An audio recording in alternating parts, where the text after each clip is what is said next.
kisah Sodom dan Gomora.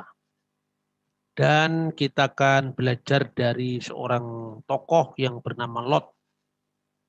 Ternyata Lot atau Lut itu bukan seorang nabi. Ini pembahasan kita kali ini. Tetapi kita akan melihat background-nya secara lebih luas dari kitab suci. Dan nanti kita akan melihat perbandingannya di dalam pemikiran para rabi Yahudi dan kekristenan mula-mula. Ya, yang pertama kita berangkat dulu dari kitab Kejadian pasal 18, mulai ayat pertama. Ini sekedar pengulangan singkat, ya. Di sana digambarkan bahwa Tuhan menampakkan diri kepada Abraham di dekat pohon terbantin di Mamre. Wa yira elaf adunai bi iluni Mamre. Pertanyaannya, di dalam wujud apa Tuhan menampakkan diri kepada Abraham? Kejadian pasal 18 ayat 2, ketika ia mengangkat mukanya, ketika ia mengangkat matanya, wa yisa inaf wa yaro wihineh salasah anasim nisafim elam. Jadi ketika ia mengangkat mukanya, wihineh, dan lihatlah, dan sungguh, ini kalau dalam bahasa Arab inna, ini hineh, dan sungguh ia melihat salusah anasim. Jadi 3 sosok manusia, 3 orang yang berdiri nisafim elaf, berdiri di depannya. Nah, siapakah salusah anasim ini, 3 sosok orang ini? Kita membaca surat Ibrani pasal 13 ayat 2. Artinya sejak zaman gereja mula-mula, kita memahami ini sebagai sosok malaikat. Beberapa orang dengan tidak diketahuinya, ini bicara tentang Abraham, telah menjamu malaikat-malaikat. Dan bagaimana sikap Abraham ketika menerima tamunya, lalu sujudlah ia sampai ke tanah. Lalu membasuh kaki kedua tamu dan menjamu mereka sebagaimana kelaziman keramahan menyambut tamu di dunia Timur Tengah kuno. Lalu tamu tadi bertanya, di mana istrimu? Tanya ketiga tamu tadi, di sana, di dalam kemah. Jawab Abraham.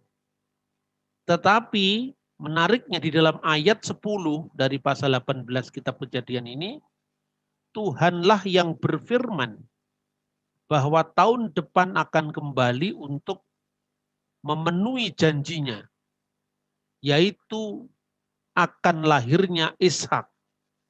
Sesuatu yang ditertawakan Sarah sampai Tuhan menegurnya. Dalam tafsiran para bapak gereja, teofani, penampakan ilahi, Allah melalui 3 tamu Abraham ini, lalu secara alegoris digambarkan sebagai penampakan ketritunggalan Allah. Ya, meskipun harus dicatat bahwa salosah anasim, 3 orang dalam teofani itu pada hakikatnya bukan Allah. Jadi pada hakikatnya bukan Allah, tetapi menjadi simbol Tritunggal dalam karya Allah. Khususnya teopania, yaitu penampakan ilahi. Mungkin untuk memudahkan bisa dibandingkan bagaimana dia mewakili Allah tapi hakikatnya bukan Allah. Seperti Roh Kudus berteopani dalam bentuk lidah-lidah api. Dan lidah-lidah api artinya api itu sendiri adalah ciptaan. Tetapi ketika Roh Kudus berteopani dalam bentuk lidah-lidah api itu secara sementara menghadiri, mewakili kehadiran Roh Kudus. Tetapi api ya api, Roh Kudus ya Roh Kudus. Begitu juga ketika Roh Kudus muncul dalam bentuk burung merpati pada saat baptisan Yesus. Burung merpati ya bukan burung merpati, bukan Roh Kudus, tetapi dalam bentuk burung merpati. Inilah bedanya antara teopani dan inkarnasi. Kalau inkarnasi itu benar-benar firman menjadi manusia, mengambil tubuh dan darah Yesus Kristus. Tetapi kalau teopani itu adalah penampakan ilahi dan itu tidak bersifat menjadi atau tetap, tetapi itu seperti, ya. Makanya pada hakikatnya bukan Allah, tetapi dia adalah mewakili kehadiran Allah. Sehingga satu dari ketiga malaikat tadi mewakili Tuhan dan bersabda atas nama Tuhan. Banyak para penafsir alegoris kemudian menafsirkan bahwa itu adalah pribadi dua, pribadi kedua dari Allah Tritunggal. Ya, saya setuju dengan tafsiran ini, tapi tentu tidak sekasar itu. Karena kalau mewakili pribadi dalam Allah Tritunggal itu artinya mewakili pribadi kedua dalam konteks dia adalah sang firman. Ya. Sebelum inkarnasinya menjadi manusia. Tetapi ketika itu ditafsirkan seolah-olah tidak ada perbedaan antara penampakan ilahi dengan inkarnasi, dan itu yang harus diluruskan, ya. Jadi itulah makna teopani. Maka salusah anasim, tiga sosok itu tadi dalam seni ikon itu sering digambarkan sebagai simbol dari Allah Tritunggal. Nah, kemudian Kejadian pasal 18 mulai ayat 16 digambarkan bahwa Abraham mengantarkan tamu-tamunya ke Sodom. Berpikirlah Tuhan, apakah aku akan menyembunyikan kepada Abraham? Artinya menyembunyikan rencananya tentang Abraham. Rencananya tentang ciptaannya dalam hal ini adalah Sodom dan Gomora. Teks seperti ini tidak berbicara tentang ketidaktahuan Tuhan atau keraguan-raguan Tuhan. Namun merupakan penggambaran sifat personal dari Tuhan yang melibatkan umatnya dalam relasi dialogis dan mengkomunikasikan tindakan keadilannya sebagai bukan tindakan kesewenangan. Jadi kadang-kadang Alkitab itu memang menggunakan simbol-simbol kebudayaan. Dan itu tidak perlu orang Kristen harus mengatakan ini diambil dari budaya kafir. Nah, sebetulnya budaya itu tidak ada yang kafir. Budaya itu adalah hasil dari cipta rasa dan karsa manusia kalau bahasanya Kuncoro Ningrat. Jadi artinya kita tidak bisa membelah dunia seperti pandangan orang Yahudi, ini Yehudim, ini Goyim, tidak seperti itu. Kenyataannya sistem kalender Yahudi kan sebetulnya mengambil nama-nama dari sistem kalender Babel setelah pembuangan, seperti nama bulan pertama musim semi yaitu Nisan.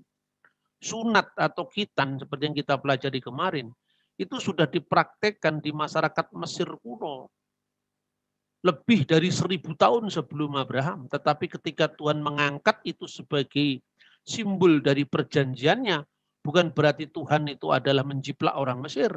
Sebab orang Mesir itu sekalipun salah secara iman adalah ciptaannya Tuhan juga yang diberikan rasa karsa cipta.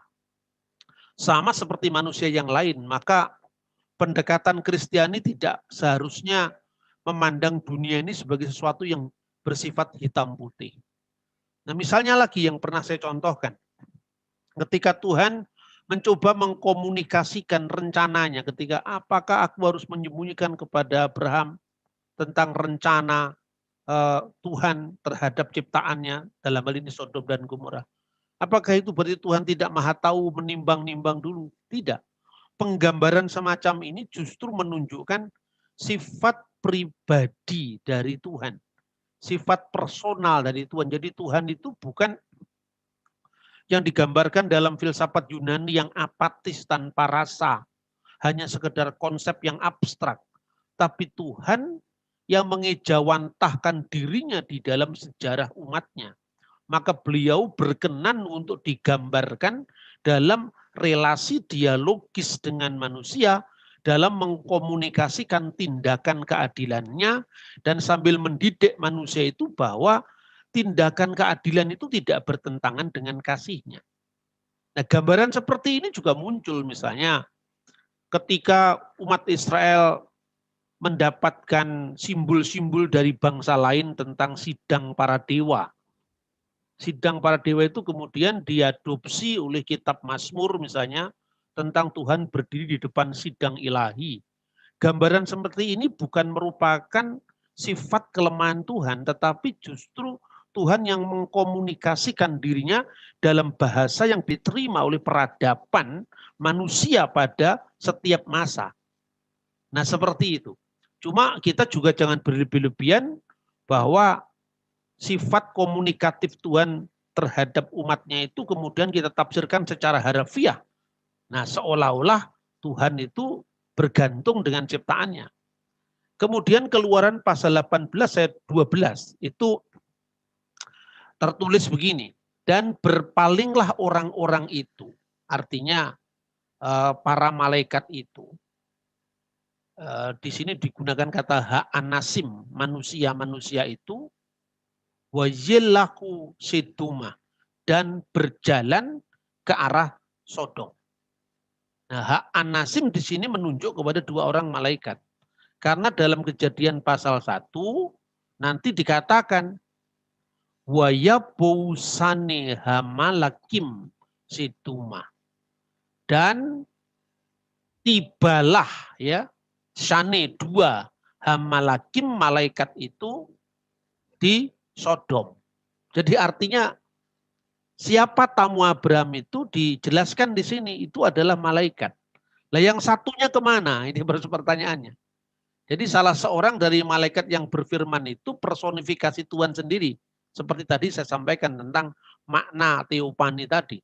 Dan di sana disebutkan we Abraham Odinu Omet Libne Adunai. Tetapi Abraham tetap berdiri di depan Tuhan.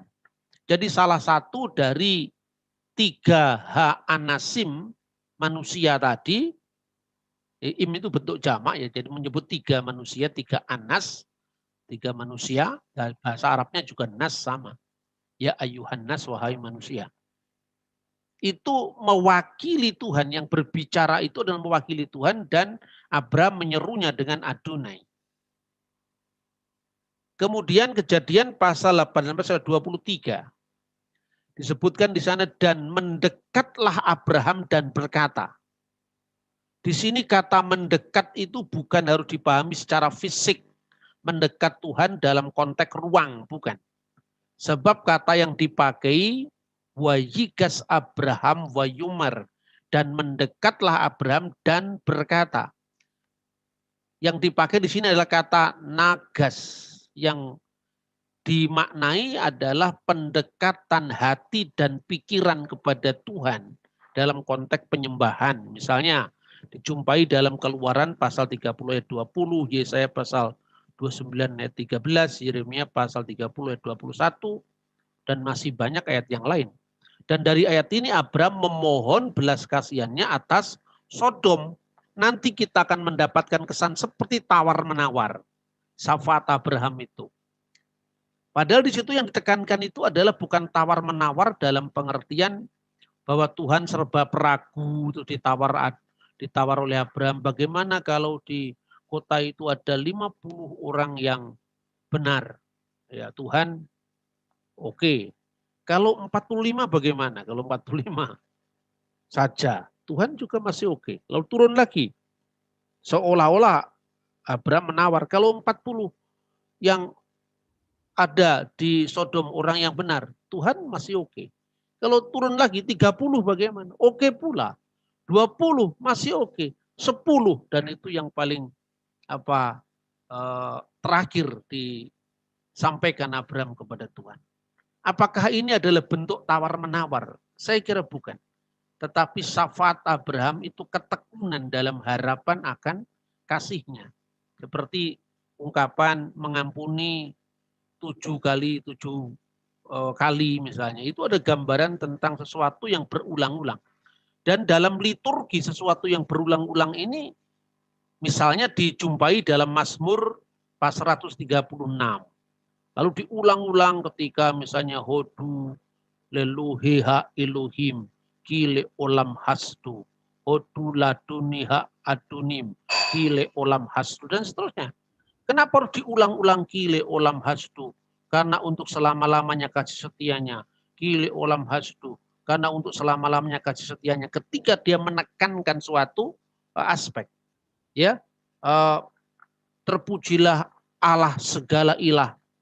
Kile olam hasdu. Terpujilah Tuhan atas segala Tuhan. Kile olam hasdu. Itu kan gambaran mengulang-ulang. Itu kan bukan berarti artinya bahwa itu bertele-tele, tidak. Artinya bahwa itu adalah gambaran tentang ketekunan manusia di dalam beribadah dan dalam konteks pergumulan etis.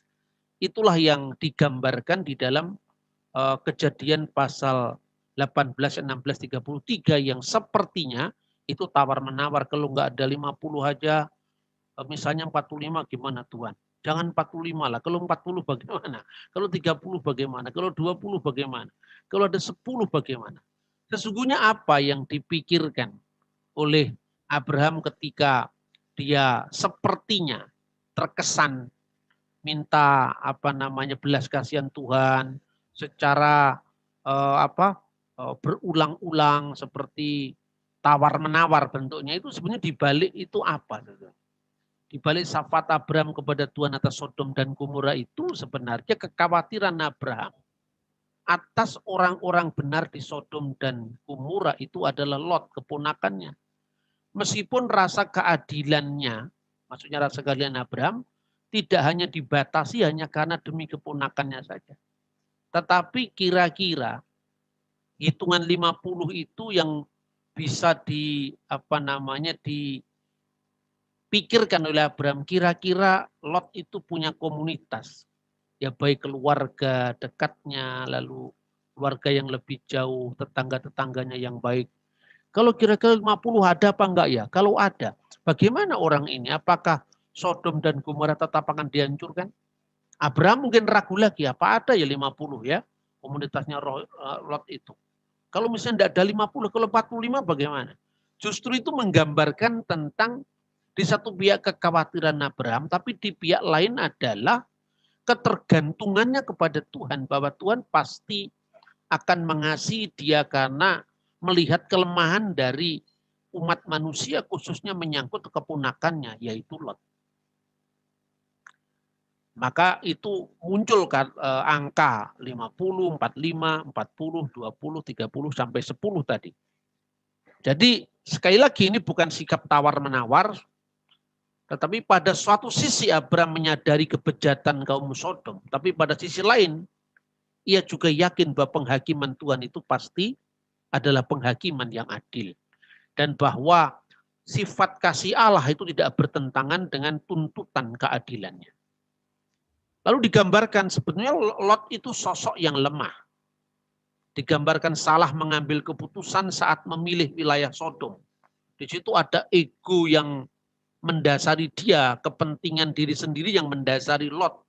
Dia memilih dataran yang subur di wilayah Yordania, yaitu Sodom dan Gomora yang kemudian dihancurkan, diluluh lantakkan oleh belerang yang dikirim dari langit itu, api dan belerang dari langit itu. Lalu ambisi Lot itu menutupi matanya atas kejahatan Sodom.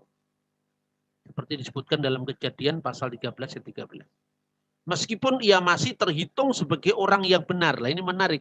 Di dalam 2 Petrus pasal 2 ayat 7, Lot masih dianggap orang yang benar. Sekalipun dia sebetulnya berada di tempat yang salah.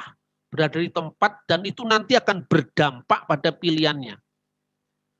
Kitab suci memandang manusia itu sangat real. Benar-benar berangkat dari fitrah kemanusiaan itu sendiri yang di satu pihak.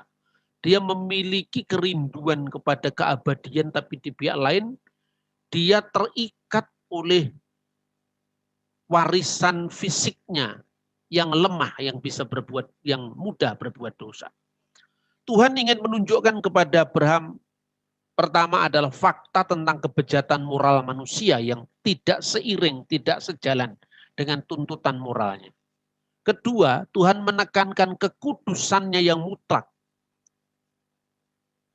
untuk menghakimi kebejatan Sodom. Karena bagaimanapun juga sifat kudusnya Tuhan itu harus menuntut sesuatu yang bejat tidak boleh ada. Sekalipun Tuhan dalam kasih-Nya menginginkan manusia tetap diselamatkan dengan pertobatan. Lalu ketiga, mengajar Abraham tentang penghakimannya yang adil. Karena itu digambarkan seperti proses sidang pengadilan. Ya, iradahna WR, aku akan turun. Nah, sekali lagi jangan digambarkan Tuhan turun dalam konteks ruangan. Kalau seorang mengatakan presiden harus turun tangan karena banjir di Jakarta, bukan berarti turun diartikan presiden berada di gunung kemudian turun ke kota, tidak. Itu artinya turun tangan, itu artinya dia terpaksa harus campur tangan karena pihak lain tidak bisa mengurusi kota Jakarta. Gubernurnya tidak bisa mengurusi kota Jakarta, misalnya. Dalam sidang pengadilan kan juga begitu. Seorang itu harus turun menyelidiki kasusnya. Setelah menyelidiki kasusnya itu dengan cara melihat, yaitu menimbang. Makanya Hasupet kal haaretz, hakim untuk seluruh bumi itu akhirnya memutuskan perkara Sodom dan Gomora. Itu seperti bisa dibandingkan Tuhan turun dan melihat itu seperti menimbang, ya. Kemudian mengingat, menimbang dan kemudian baru memutuskan. Jadi gambaran-gambaran yang sesungguhnya itu sangat manusiawi. Tindakan Tuhan itu bukan berada di luar sejarah, tapi berada di dalam sejarah. Tuhan menjawab doa Abraham dan Lot pun akhirnya diselamatkan. Kejadian 19 ayat 1. Kedua malaikat itu tiba di Sodom pada waktu hari petang. Dan Lot yang duduk di gerbang Sodom. Seperti Abraham menyambut malaikat, begitu juga Lot menyongsong mereka. Dan dia juga mewarisi sifat orang timur tengah kuno yang sangat ramah terhadap tamunya. Di mana dalam naskah-naskah Timur Tengah kuno, baik di Babel, naskah di Akadia, itu digambarkan bagaimana dunia Timur Tengah kuno itu sangat ramah dalam menyambut tamunya. Ketika tamunya datang, sang istri membuat roti, kemudian sang suami harus menyembelih domba yang terbaik miliknya. Itu adalah gambaran-gambaran tentang keramahan orang Timur Tengah terhadap tamu, ya. Kemudian membasuh kakinya, dan itu budaya yang sama juga. Setelah itu dia menawarkan nginap di rumahnya. Nah, ternyata yang ditawari nginap itu sesungguhnya adalah malaikat. Kedua, kebejatan homoseksualitas digambarkan kaum laki-laki Sodom, baik tua maupun muda, mengepung rumah Lot karena dia tahu bahwa di situ ada dua orang laki-laki yang menginap di rumahnya. Dan mereka, orang-orang laki-laki dari Sodom tua dan muda itu ingin memakai dua orang tamu Lot tadi. Pada satu aspek, Lot menjunjung tinggi budaya Timur Tengah kuno untuk menghormati dan menjamu tamu. Tapi pada sisi lain, dengan menawarkan kedua anaknya yang masih gadis sebagai ganti, itu gambaran yang lazim, gambaran yang merupakan konsekuensi yang tidak bisa dihindari, karena pilihan Lot untuk memilih Sodom sebagai tempat tinggalnya, sebagai tempat yang dipandang menguntungkan karena kesuburan tanahnya sebelum dikutuk Tuhan. Dan dia tidak paham, tidak sadar bahwa resiko moralnya yang terlalu sangat berat, ya, terlalu berat resiko moralnya. Dan di satu pihak Lot tetap dipandang sebagai orang yang ramah terhadap tamu, menghormati, menjamu. Tetapi budaya dari kemasyarakatan yang sudah rusak itu tidak mampu untuk mencegah dirinya melihat moralitas secara baik, sehingga dia menawarkan kedua anak gadisnya demi menghormati tamunya. Dan itu adalah sebuah paradoksal dalam kehidupan budaya kuno di Timur Tengah yang digambarkan dalam kasus mengenai kejatuhan Lot. Penduduk Sodom menolak tawaran Lot itu dan kemudian memaksa mendobrak pintu, tetapi kedua malaikat itu disebutkan dalam Alkitab mengulurkan tangannya, menarik Lot masuk ke rumah dan menutup pintu, dan mereka membutakan mata orang-orang Sodom. Kejadian 19 ayat 12 dan 13. Kedua tamu Lot kemudian membuka identitasnya. Wa yisalin Adonai lisahatah. Karena itu Tuhan telah mengutusku. Tuhan telah mengutus kami, telah mengutus kamu. Wiyisalinu. Telah mengutus kami untuk memusnahkan kota itu.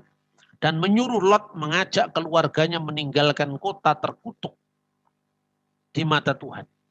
2 anak perempuan dan 2 calon menantunya meremehkan ajakan Lot dan tamunya yang tidak lain malaikat tadi dan menganggapnya sekedar olok-olok belaka. Tetapi istri dan kedua anak gadisnya yang lain menurut. Jadi menurut beberapa tafsiran para rabi yang saya bandingkan ya, itu ternyata ada 2 anaknya yang siap menikah dengan menantunya tadi yang mengejek Lot, tapi 2 anaknya yang masih gadis, yang belum punya tunangan, yang belum punya calon itu bersama istrinya dibawa serta. Jadi ada 4 yang digambarkan di situ. Kemudian dalam kasus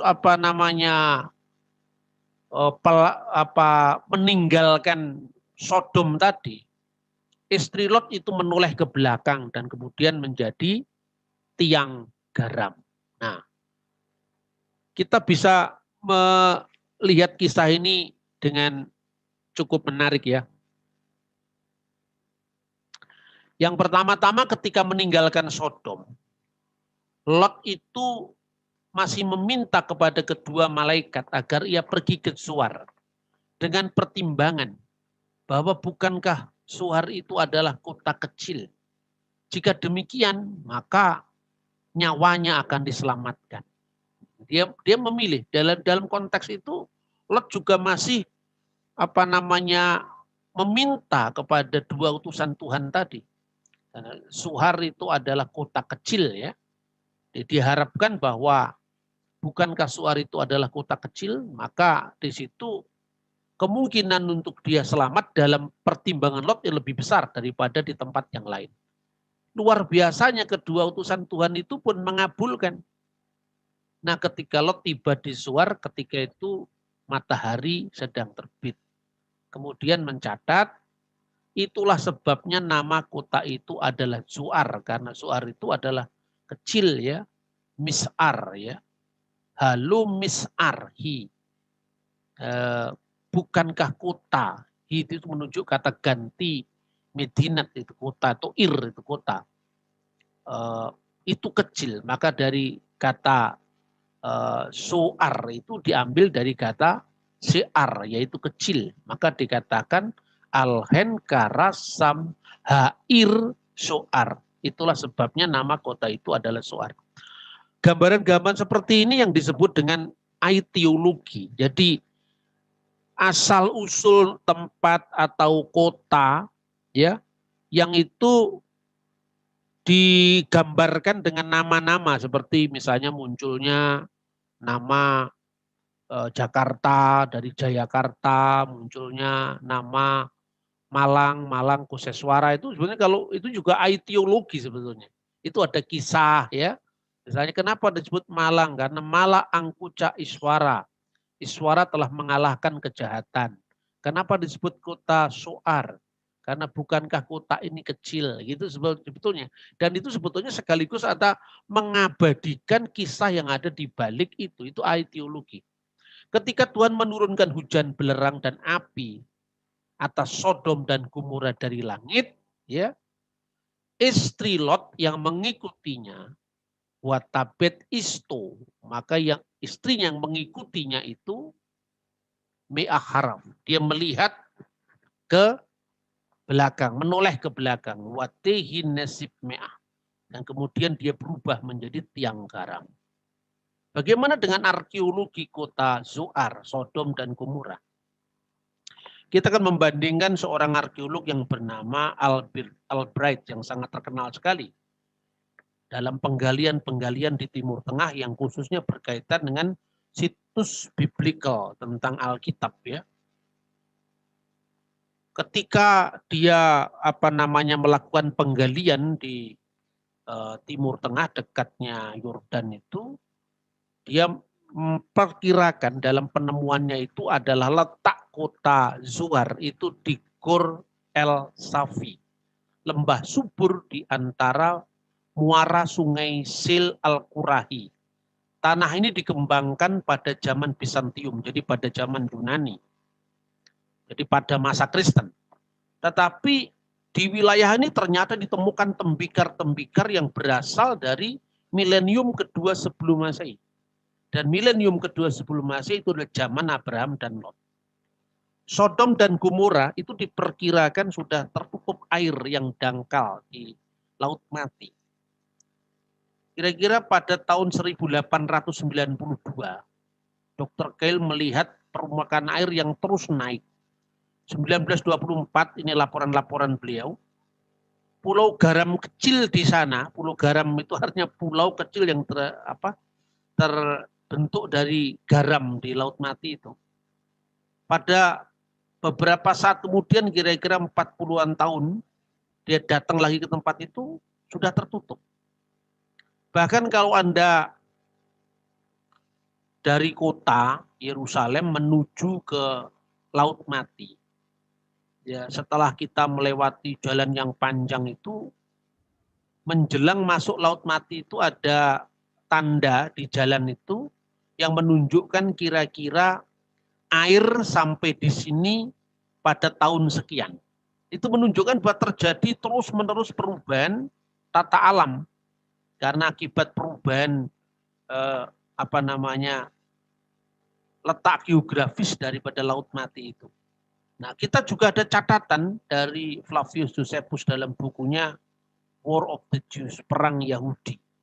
Dia mengatakan bahwa pada zamannya, jadi pada abad pertama, bekas dari kelima reruntuhan kota itu masih terlihat. Jadi pada zaman Josephus, abad pertama, kira-kira tahun 92 dia menulis itu, bekas dari reruntuhan kota Sodom dan Gomora pada zamannya, itu masih disebut. Itu disebutkan dalam buku kelima dari Perang Yahudi. Nah kemudian sampai arkeologi modern menemukan itu kemudian sudah berubah. Nah kalau kita melihat ke Israel memang masih ada yang namanya tiang garam ya, Nesif Me'ah. Itu tiang garam, itu yang oleh orang-orang wisatawan dianggap itulah istrinya Lot gitu, istrinya Lot. Ya, apakah benar itu istrinya Lot atau tidak itu kan tidak bisa dibuktikan. Tetapi yang jelas bahwa kalau misalnya kejadiannya istri Lot itu menoleh ke belakang dan kemudian menjadi tiang garam, itu dia artinya disapu oleh fenomena alam yang luar biasa karena hujan belerang dan api tadi, dan karena daerahnya itu adalah daerahnya Laut Mati, maka kemudian dia otomatis memfosil jadi garam. Cuma lokasinya di mana ya kira-kira di tempat itulah. Tapi apakah yang berdiri itu adalah istri Lot atau tidak, tentu tidak bisa dipastikan. Karena di wilayah Yordan, model-model seperti yang garam itu juga ada di sana. Di Israel juga ada. Tetapi artinya bahwa sekalipun kita tidak bisa memastikan tiang garam mana yang itu identikan dengan istri Lot seperti untuk kebutuhan wisatawan, itu kan lain konteksnya dengan arkeologi. Tetapi paling tidak tempatnya ya itu juga. Karena memang penggalian arkeologi menunjukkan memang tempat itulah yang disebut Sodom dan Gomora. Dan itu nanti bisa diurut ya dari penelitian-penelitian pada abad-abad kemudian, lalu kemudian juga dicocokkan dengan dokumen-dokumen yang bisa dilacak bahkan misalnya dari masa Flavius Josephus. Nah, bagaimana tentang letak Sodom dan Gomora itu sekitar tahun 1926, jadi setelah diadakan penggalian lagi antara tahun 1926 sampai 1930 kalau tidak salah, itu digalilah kota yang namanya Tel Bet Mirsim yang dihubungkan dengan kota yang namanya Kiryat Sefer di Alkitab. Pada penggalian kota yang diduga adalah Kiryat Sefer dalam Alkitab itu, para arkeolog menemukan jadi lapisan dari penggalian arkeologi itu dari zaman perunggu. Nah, zaman perunggu itu berkisar antara tahun 2200 sampai sekitar tahun 1600. Jadi kira-kira kalau dicocokkan dengan kronologi Alkitab itu kira-kira zaman sebelum Abraham sampai kira-kira zamannya Yusuf di tanah Mesir. Jadi zamannya sebelum Abraham sampai kira-kira zamannya Yusuf di tanah Mesir. Itu reruntuhan kota yang ditemukan pada lapisan zaman perunggu. Lalu di situ ada dinding-dinding yang kokoh dan pintu-pintu besar. Dan itu ternyata menggambarkan apa yang dinarasikan Alkitab, di mana Lot menemui tamunya itu adalah dekat gerbang Sodom. Jadi Sodom memiliki gerbang. Dan itu disebutkan di dalam penemuan dari zaman perunggu itu tadi, ada dinding-dinding yang kokoh dan pintu-pintu yang besar. Karena pada zaman itu disimpulkan bahwa bangunan itu memiliki rongga-rongga pintu yang besar yang masih ada di tempatnya pada saat penggalian itu dan konstruksi yang sangat kuat pada masa Lot. Nah, biasanya pada masa itu orang-orang itu menemui tamunya di dekat sana karena itu berkaitan dengan dekatnya gerbang kota dan itu ada pengawasan-pengawasan tentu dari pihak penguasa tempat di situ. Sebaliknya pada penggalian yang sama itu ditemukan lapisan lain dari zaman besi antara tahun 900 sampai tahun 600 sebelum Masehi, itu setelah zamannya Salomo. Banyak rumah dan puluhan lubang pintu yang digali tetapi sangat jarang ditemukan rongga kunci pintu seperti yang dilihat pada kunci pintu gerbang di reruntuhan strata yang pertama tadi. Dan ini menunjukkan apa? Bahwa periode kemudian itu tata kota di wilayah itu sudah berubah. Jadi periode Abraham dan Lot itu masih ada pintu gerbang yang kuat, dinding-dinding yang kokoh itu karena belum ada pemerintahan pusat yang kuat.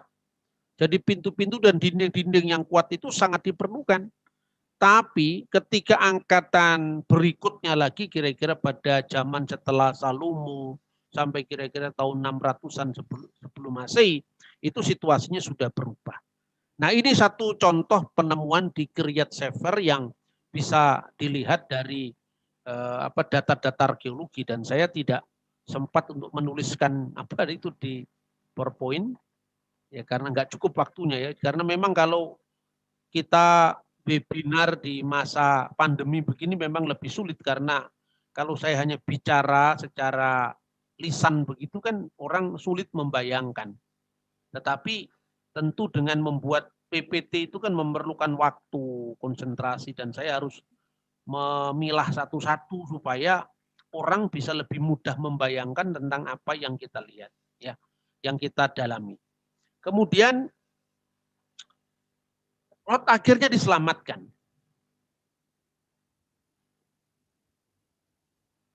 Sorry, ini tadi sudah ya.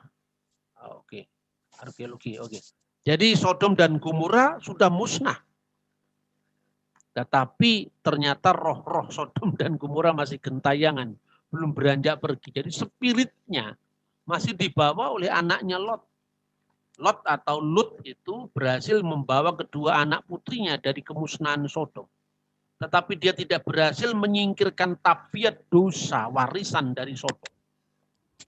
Ini harus dipahami dalam konteks masyarakat Timur Tengah kuno yang waktu itu memuja kesuburan. dan kekhawatiran akan nasib mereka yang tidak memiliki keturunan dan akan mengalami kepunahan generasi. Jadi kadang-kadang orang itu memahami sejarah kuno itu dengan kacamata modern. Bagaimana Lot itu bisa berzina sama anaknya? Jadi pahami menurut pola pikir, kondisi sosial, budaya, kemasyarakatan pada zaman sekarang. Biarkanlah Alkitab itu berbicara sesuai dengan konteks zamannya. Jangan dipaksa kita mengukur zaman dulu dari ukuran kita. Semarang banjir mana yuk? Kemudian Funrad menjelaskan fenomena ini demikian. Dalam ketidaksadaran akan kemabukan, kedua anak gadis yang terancam tidak bisa menikah dan takut tidak bisa meneruskan keturunan itu, mereka bermaksud melanjutkan keturunan melalui ayah mereka sendiri.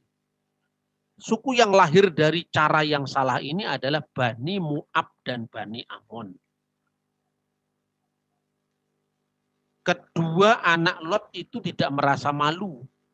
Bahkan mengabadikan nama-nama anak mereka. Misalnya anak tertua yang dilahirkan dinamakan Moab. Itu berasal dari kata me dari dan ab dari ayah. Yang muda menamakan anaknya dengan Ben Ami, anak dari bangsaku. Anak dari kaumku artinya anak dari sistem kekerabatan, kekeluargaan dari ayahnya sendiri. Bani Moab semula mendiami wilayah utara Sungai Arnon dan Sungai Zeret, sebelah timur Laut Mati, sedangkan Bani Ammon mengembara kemana-mana, menuju ke bagian timur antara Sungai Yabok dan Arnon. Jadi ini kisah tentang Lot dengan kedua putrinya ini kemudian menjadi santapan manis atau ejekan di tulisan-tulisan polemik ya. Jadi kira-kira mereka membayangkan itu seperti ini. Lot itu berzina dengan kedua anak gadisnya.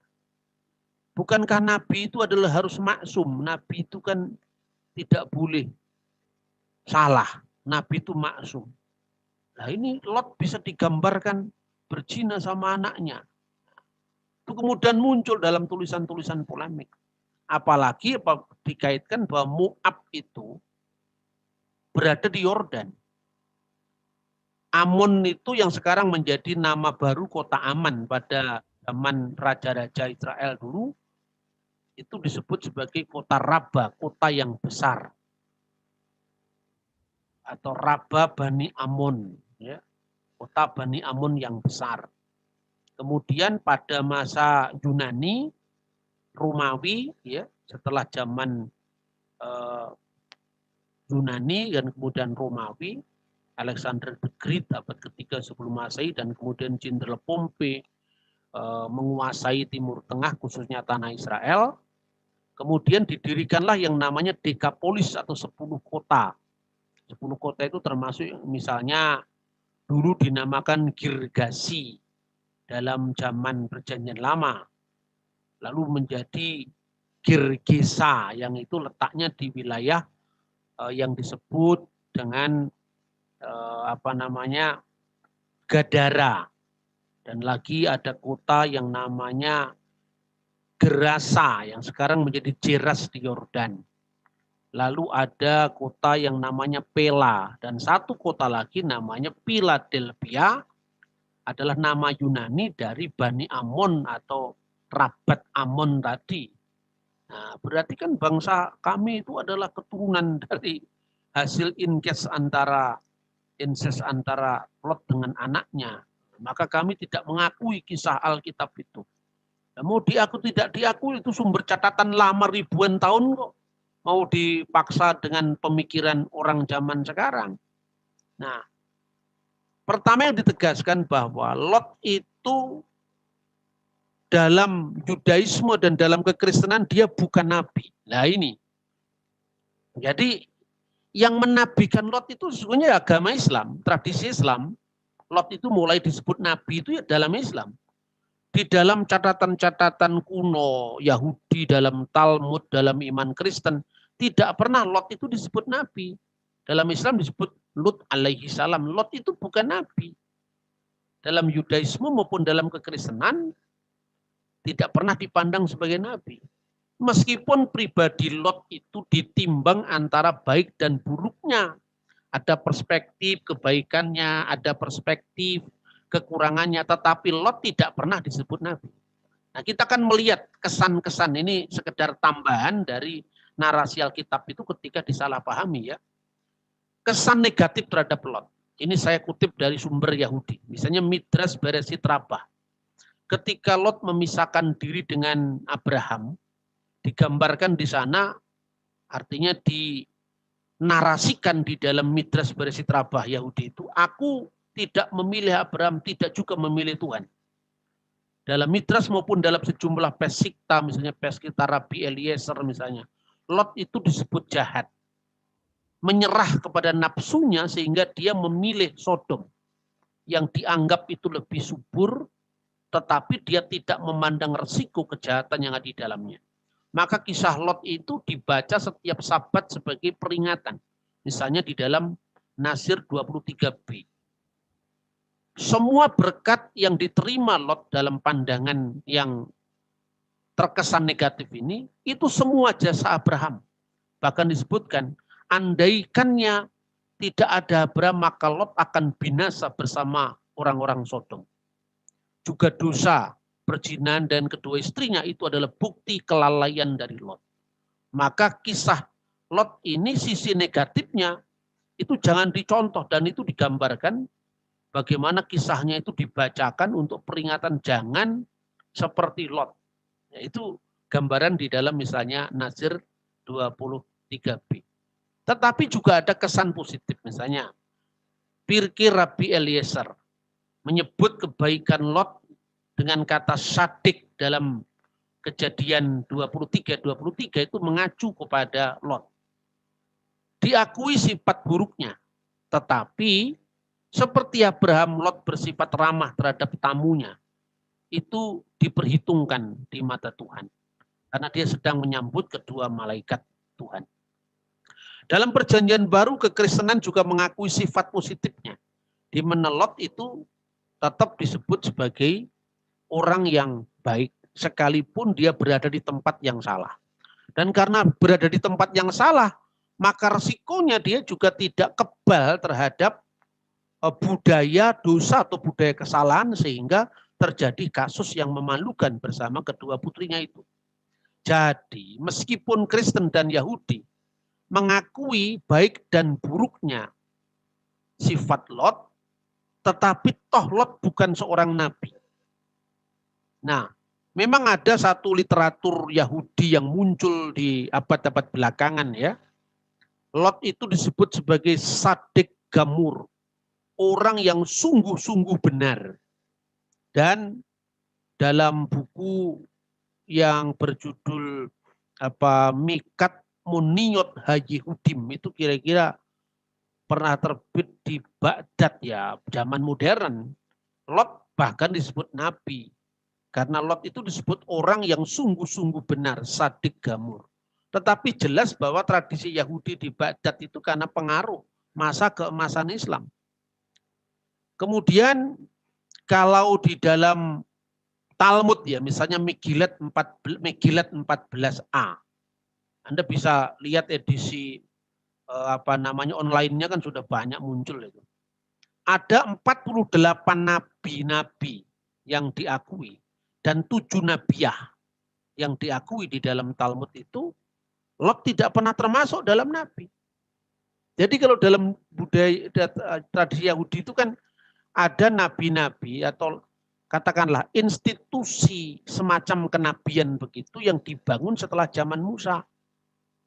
Makanya ada nabi-nabi awal, nabi-nabi akhir, Nebim, Risunim, Nebim, Makarunim.